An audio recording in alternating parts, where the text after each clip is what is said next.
श्रीरामपूर शहरातील संगमनेर रोड परिसरात गुरुवारी रात्री 10 वाजेच्या सुमारास मॉडर्न चायनीज दुकानावर काही अज्ञात इसमांनी दगडफेक केल्याची खळबळजनक घटना घडली।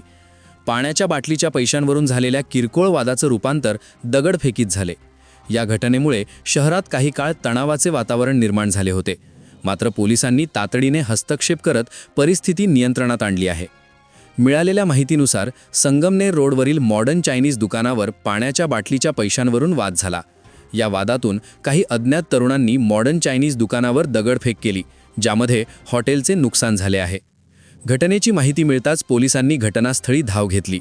खबरदारीचा उपाय म्हणून शहरात मोठा पोलीस फौजफाटा तैनात करण्यात आला असून वरिष्ठ अधिकारी परिस्थितीवर लक्ष ठेवून आहेत। या प्रकरणी पोलिसांनी तातडीने चक्र फिरवत 4 संशयितांना ताब्यात घेतले आहे।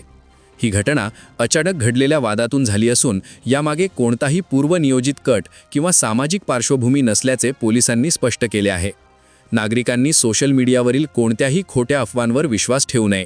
ही घटना वैयक्तिक वादातून घडली असून शहरात शांतता आहे। अफवा पसरवणाऱ्यांवर कठोर कारवाई केली जाईल असे आवाहन अप्पर पोलीस अधीक्षक सोमनाथ वाकचौरे यांनी केले आहे। आज सायंकाळी श्रीरामपूर शहरातील संगमनेर रोडवरील मॉडर्न चायनीज दुकानामध्ये एक किरकोळ दगडफेकीची घटना घडून त्या दुकानातील जे काही समोरच्या काचा वगैरे आहेत त्या फोडण्यात आलेल्या आहेत। ही जी घटना आहे ही घटना यातील आरोपी आणि दुकानदार यांच्यामधील एक पाण्याच्या बाटलीच्या व्यवहारावरून किंवा पाण्याच्या बाटलीच्या किमतीवरून ही घटना घडलेली आहे।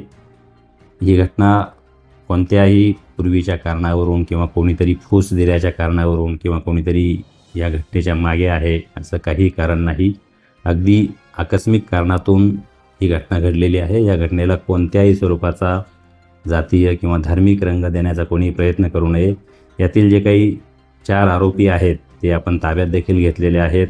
या घटनेच्या संबंधात यातील दुकान चालक जे आहेत त्यांच्या फिर्यादीवरून गुन्हा देखील दाखल करण्यात आलेला आहे। बाकीचे जे आरोपी आहेत ते देखील ताब्यात घेण्यासाठी आपली पोलीस टीम रवाना झालेले आहेत। कोणीही या घटनेसंबंधाने कोणत्याही अफवा पसरवू नये किंवा जातीय धार्मिक तेढ निर्माण होईल असे वक्तव्य करू नये किंवा असे मेसेजेस व्हायरल करू नये।